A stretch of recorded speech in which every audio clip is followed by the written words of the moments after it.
बिस्मिल्लाहिर्रहमानिर्रहीम। प्यारे आका सल्लल्लाहु ताला अलैहि व आलिहि वसल्लम के प्यारे दीवानों, दीन आका करीम अलैहिस्सलातु वस्सलाम पर मुकम्मल हो गया। अकमलतु लकुम दीनुकुम, दीन मुकम्मल हो गया आका करीम सल्लल्लाहु ताला अलैहि व आलिहि वसल्लम पर, दीन इस्लाम जिसको कहते हैं। प्यारे आका अलैहिस्सलातु वस्सलाम के प्यारे दीवानों, एक सवाल पर मेरी नज़र पड़ी तो पूछने वाले पूछ रहे थे कि जब आका करीम अलैहिस्सलातु वस्सलाम दीन इस्लाम लेकर आए, दीन एक है, तो फिर चार मसालिक की ज़रूरत क्या है और इन फ़िक़ही मज़ाहिब की हैसियत है क्या। इमाम शाफ़ई, इमाम आज़म अबू हनीफ़ा, इमाम अहमद बिन हम्बल और इमाम मालिक, ये चार मज़ाहिब है जो कि हनफी, मालिकी, शाफ़ई, हम्बली कहलाते हैं। ये चार फ़िक़ही मज़ाहिब है। अब इनकी ज़रूरत क्यों? इसके लिए पहले आपको ये समझना होगा कि तक़लीद ज़रूरी क्यों है किसी एक इमाम की। देखिए मैं आपको ज़्यादा इल्मी बात नहीं बता रहा, बल्कि ऐसी जनरल बात जो आपकी अक्ल एक्सेप्ट कर ले, लॉजिक वाली बात मैं आपके सामने करने लगा हूँ। देखिए चार मज़ाहिब है, यानी चार एक्सपर्ट है दीन के। दुनियावी मामलात में हम क्या करते हैं? अगर मेरी तबीयत ख़राब हो गई तो क्या मैं वकील के पास जाकर कहूँगा वकील साहब मेरी तबीयत ख़राब हो गई, मुझे बुखार हो रहा है? ऐसा करूँगा? नहीं, उसके एक्सपर्ट को तलाश करूँगा। मैं देखूंगा कि डॉक्टर कौन है और उस फील्ड के अंदर अच्छा डॉक्टर कौन है, अच्छे डिग्री वाला डॉक्टर कौन है, ना कि मैं वकील या इंजीनियर के पास जाऊंगा। आका करीम अलैहिस्सलातु वस्सलाम के प्यारे दीवानों, अगर मुझे कोई मसला दरपेश है और मुझे वकील की ज़रूरत है तो मैं वकील की फील्ड के अंदर अच्छा वकील देखूंगा, ना कि डॉक्टर के पास जाकर के कहूँगा कि यह मसला है इसको सुलझा दे। नहीं, मैं वकील के पास जाऊँगा। यानी जिस वक्त जिस चीज़ की ज़रूरत हो, जिस इंसान की जरूरत हो, जिस फील्ड के एक्सपर्ट की जरूरत हो, मैं उसको तलाश करूंगा, ना कि किसी अजीबो गरीब इंसान के पास चला जाऊंगा। इसी तरीके से ये दीन जो अल्लाह रब्बुल इज्जत ने दिया, ये कुरान जो अल्लाह रब्बुल इज्जत ने अपने हबीब पर नाजिल किया, वो अहादीस जो आका करीम अलैहिस्सलातु वस्सलाम ने अपने मुबारक ज़बान से अदा किए, उनको समझना हर एक की काबिलियत नहीं है कि वो कुरान हदीस को समझे। इसके अंदर भी एक्सपर्ट तलाश करना जरूरी है। हर इंसान उसको समझने की कोशिश अगर करे तो फिर इंजीनियर जैसे लोग सामने आ जाते हैं, अजीब व गरीब किस्म के, जो बस लफ्ज़ी के सिवा और कुछ जानते ही नहीं।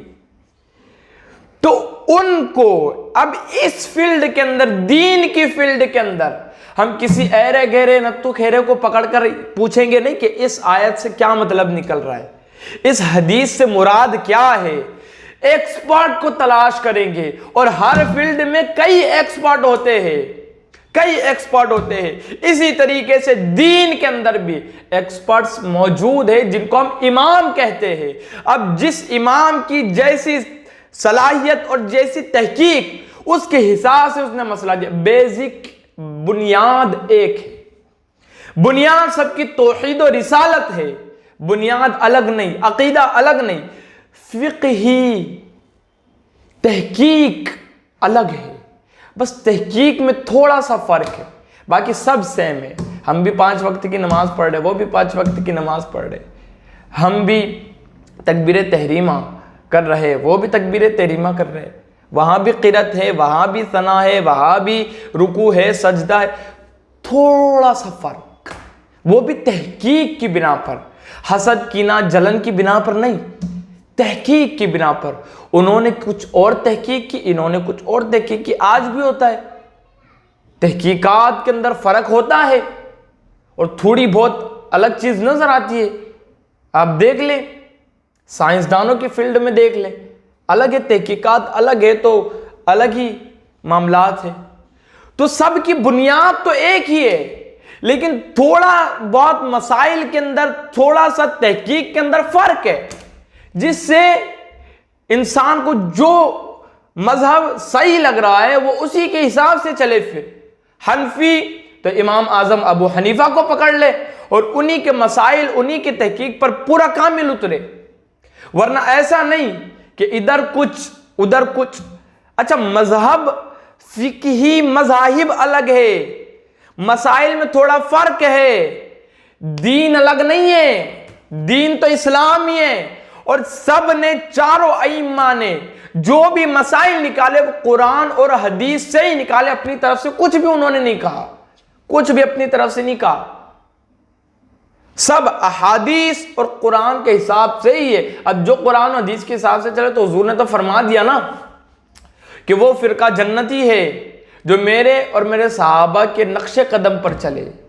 अब चारों अइम्मा नक्शे कदम पर, आका करीम अलैहिस्सलाम के नक्शे कदम पर, सहाबा के नक्शे कदम पर, कुरान और सुन्नत, कुरान और हदीस को पकड़े हुए, चारों सही। लेकिन ये चीज आप पर है, ये आप पर छोड़ा जाता है कि आप किस मसलक को फॉलो करते हैं। अब आपके ऊपर कोई दबाव डालकर नहीं कहेंगे आप हनफी ही बने, शाफई ही बने, ये भी गलत है। आप जो चीज कबूल कर सकते हो उस हिसाब से। अच्छा, ये नहीं कि ये मसला इमाम आजम अबू हनीफा के नजदीक ऐसा है और आप हनफी है, हनफी मजहब को फॉलो कर रहे हैं, और इमाम आजम अबू हनीफा का ये मसला है, इमाम शाफई का ये मसला है और इमाम शाफई का मसला थोड़ा सा आसान है, तो आप इमाम आजम अबू हनीफा को इस मसले में छोड़कर इमाम शाफई की तकलीद करने लग जाए, ये भी गलत है। किसी एक इमाम को पुख्ता फॉलो करे। इमाम आजम अबू हनीफा, तो इमाम आजम अबू हनीफा के हर मसले को आप कबूल करें। जी हाँ, तो प्यारे आका अलैहिस्सलातु वस्सलाम के प्यारे दीवान, ये मज़ाहिब जो है फिकही, ये ऐसे है कि एक ही पेड़ है लेकिन उस पेड़ की कैसे अलग अलग शाखें होती है। अब कोई शाख जुदा है, उसकी डिजाइन किसी शाख की जुदा डिजाइन है उसी पेड़ के, लेकिन डिजाइन है, बुनियाद जड़ है, पेड़ है, बुनियाद एक ही है, लेकिन उसकी शाख अलग, उसकी शाख अलग, उसकी शाख अलग, उसकी शाख अलग। तो आप क्या कहोगे? पेड़ एक ही है लेकिन डिजाइन अलग अलग। अरे भाई, है तो उसी की ना, ये देखना है उसी की। जिस तरीके से हमारी औलाद है, 4 बच्चे, चारों बच्चों की सलाहियत अलग, चारों बच्चे दिखते अलग, तो क्या कहेंगे आप? चारों अलग अलग क्यों है? बाप तो एक ही, 4 अलग क्यों? समझ रहे हो? तो भाई ये अलग है, बुनियाद है कि उसी के है, वो देखा ये जाएगा बच्चे उसी के है। एक पेड़ है, उस पे कई फल उग रहे हैं, मतलब एक पेड़ उसके ऊपर फल उग रहे हैं। आम का पेड़ है, आम के पेड़ के ऊपर आम उग रहा है।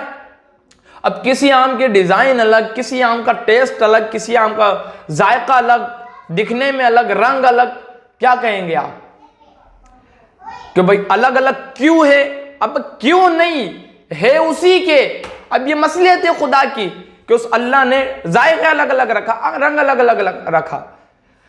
तो बेस क्या है? बेस तो पेड़ ही है ना, बुनियाद तो आम का पेड़ है, उसको देखा जाएगा। तो प्यारे आका अलैहिस्सलातु वस्सलाम के प्यारे दीवाना, इसी तरीके से बुनियाद तौहीद और रिसालत ही है, तहकीक अलग अलग है, और सब की तहकीक की बुनियाद कुरान और हदीस। तो इख्तिलाफ की तो गुंजाइश ही नहीं है, चारों सही मजहब है क्योंकि सामने कुरान और हदीस है। तो प्यारे आका अलैहिस्सलातु वस्सलाम के प्यारे दीवानों, ये मसाइल में न उलझे, किसी एक इमाम को पकड़कर उस इमाम की तकलीद कामिल करे, मुकम्मल करे, और फिर उसने जो मसाइल हमारे सामने रखे उसको कबूल करने का ज़र्फ भी अपने अंदर पैदा करे। इंशाअल्लाह अल्लाह रब्बुल इज़्ज़त हम सबको अक्ल सलीम अता करे।